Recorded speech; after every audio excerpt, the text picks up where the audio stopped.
Kilometre 800 kilometre दूर हो, वहां पर कनेक्शन हो जाता है उन भावनाओं का कि आप किसी के बारे में क्या सोच रहे हो। यही प्रक्रिया को सिद्ध करने के लिए एक बार एक राजा और मंत्री में भी बहस हो गई। राजा मानने को तैयार नहीं कि ऐसा कैसे हो सकता है, हम किसी के प्रति भावना ऐसी करें और वो भी मेरे प्रति ऐसा ही करें, कि नहीं तो चलो पता करते हैं। नगर में जाते हैं राजा और मंत्री दोनों। किसी गलती के कारण एक दुकानदार, चंदन का व्यापारी था, राजा को कुछ गलती नजर आई, उसके दुकान के सामने खड़े होके कह दिया कि तुझे कल सुबह अपने दरबार में फांसी लगवा देंगे।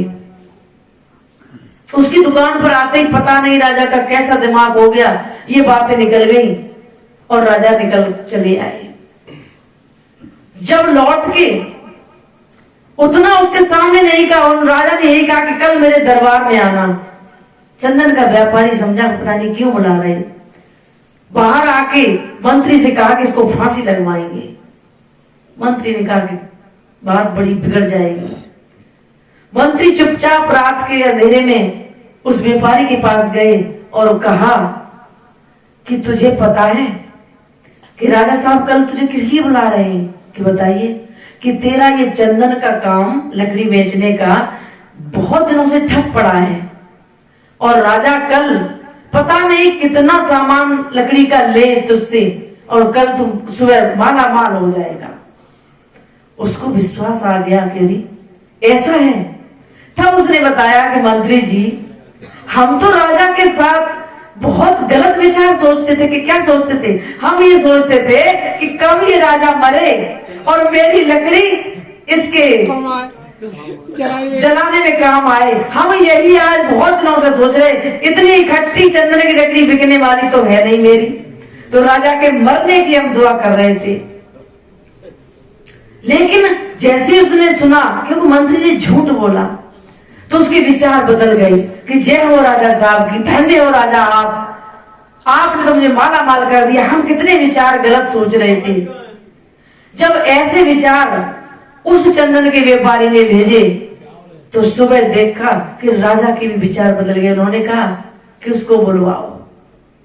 बुलाया गया, तब वो सारी बात मंत्री ने सामने खोली तो राजा को भी आश्चर्य हुआ कि उसकी दुकान के सामने जाके मेरे ऐसे विचार क्यों आए, जबकि उसका और मुझसे कोई लेना देना नहीं। तब मंत्री ने कहा कि राजन, ये प्रैक्टिकल आपको दिखाना था कि हमारे अंदर वही विचार चलते हैं जो सामने वाला जैसा मेरे लिए भेजे। चंदन के व्यापारी की गलती है कि वो तुम्हें मरा हुआ प्रतिदिन स्मरण करता था कि कब राजा मरे, और वही भावना उसकी दुकान के सामने आके आपकी आई कि सुबह ये आ जाए हमारे यहाँ और इसे मरवा देंगे। जैसी भावना विचार हम भेजते हैं दूसरों के लिए, वही लौट के मेरे पास आती है। और ऐसी ही भावना कहीं न कहीं मेरे अंदर अंतःकरण में छुपी रहती है कि हीरा सोई सराइये जो सहे घनन की चोट, रंग कुरंगी मानवा परखत निकले खोट। जो दुष्ट प्रकृति के मानस होते हैं, जरा सी चोट लगने पर जो संसार में भरे हुए हैं, संसार की वासनाओं से, कामनाओं से, इच्छाओं से, तो जरा सी आपत्ति परेशानी आने पर वो असली रूप में आ जाते हैं। फिर दिखावटी, जैसे राजा भर्तरी को कि अंदर जो छोटी सी वो तरंग थी अपने त्याग की, तो सामने 2 रोटी का चक्कर आया और अंदर से निकल के वो सामने आ गया कि हाँ ये है। एक बार एक सभा में विद्वान की मातृभाषा पहचानने के लिए बहुत लोग आए, लेकिन उस विद्वान की मातृभाषा किसी ने नहीं बता पाई कि वास्तविक क्या भाषा है। तो एक विद्वान ने सोचा कि इसकी मातृभाषा तो पता करना ही है। तो जब वो उस दरबार से बाहर गया तो एक रास्ते में उसने डंडा मारा, चुपचाप छिपके।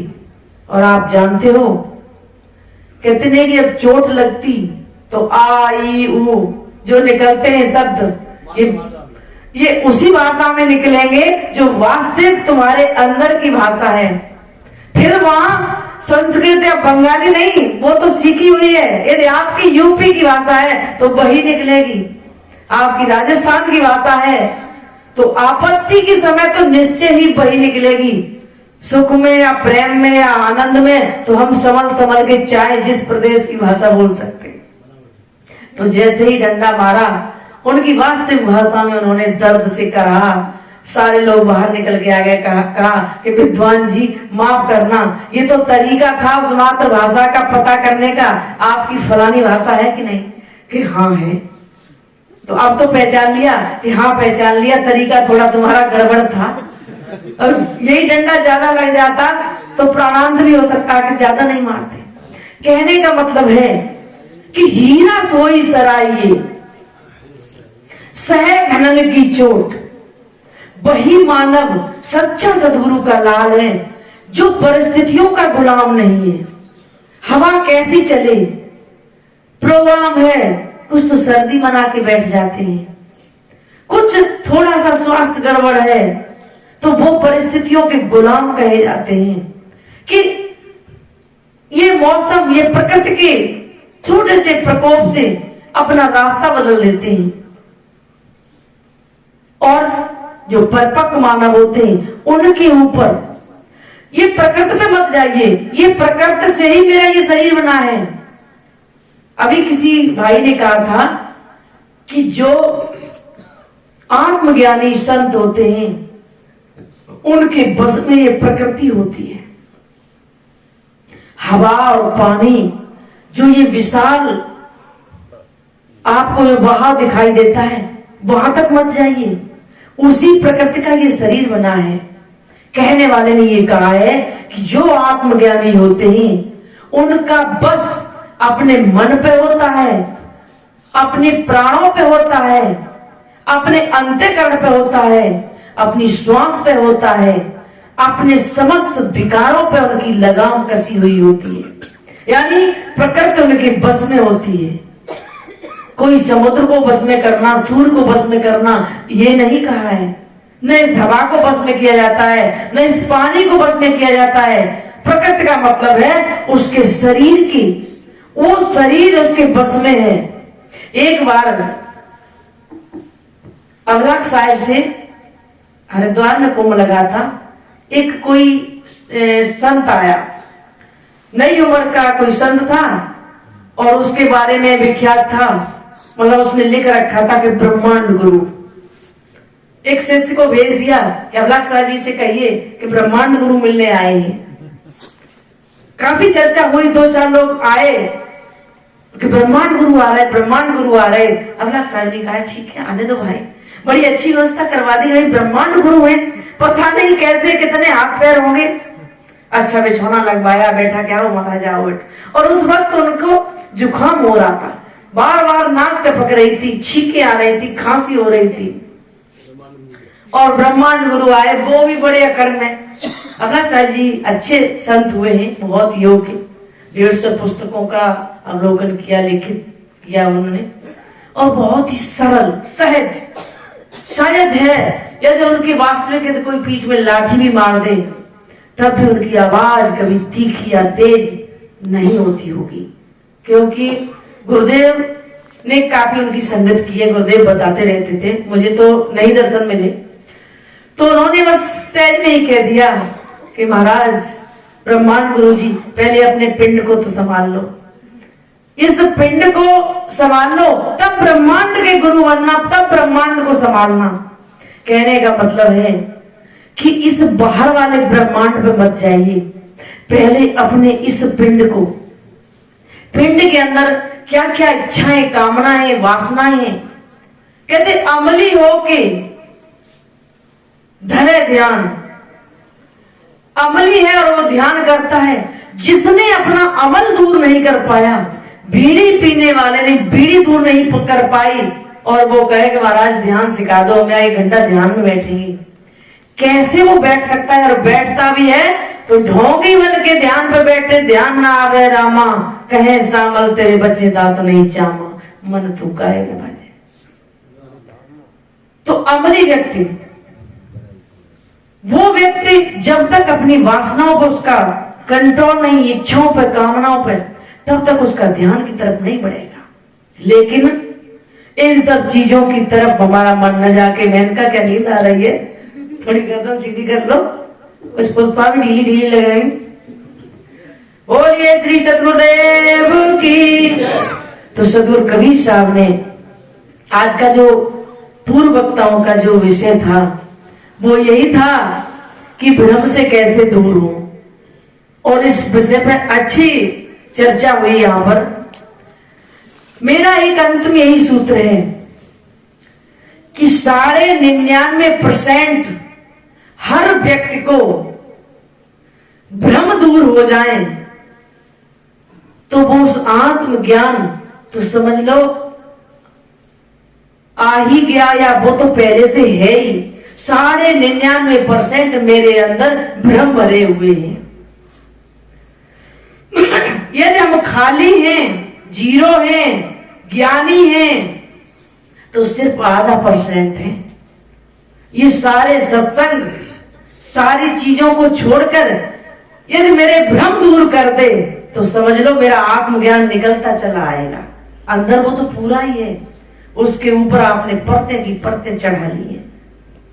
इसमें संत महापुरुषों का कहना है, भगत सिंह का एक लेख आता है, उसमें उन्होंने कहा है कि जो भी नौजवान इस संसार में ईश्वर को मानते हैं वो नामर्द हम कहते हैं उनको, कि जो भी बाहर किसी ईश्वर को मानते हैं। कुछ संतों ने यह भी कहा है कि ईश्वर की रचना या कल्पना किसी गहरी साजिश के कारण की गई है। ईश्वर की स्थापना या कल्पना सिर्फ अपने भोग विलास की सामग्री को बढ़ाने के लिए सहारा लिया गया है। अब इन बातों पर कभी मनन करना गहराई से कि ये बातें वास्तविक हैं कि नहीं है। आज अभी मैंने एक सत्संग में गए हुए थे, कबीरपंथी सत्संग था। एक मंदिर में कबीरपंथी सत्संग कराया, यानी कबीरपंथी संतों को बुलाया, और मंदिर थोड़ा सा दूर था।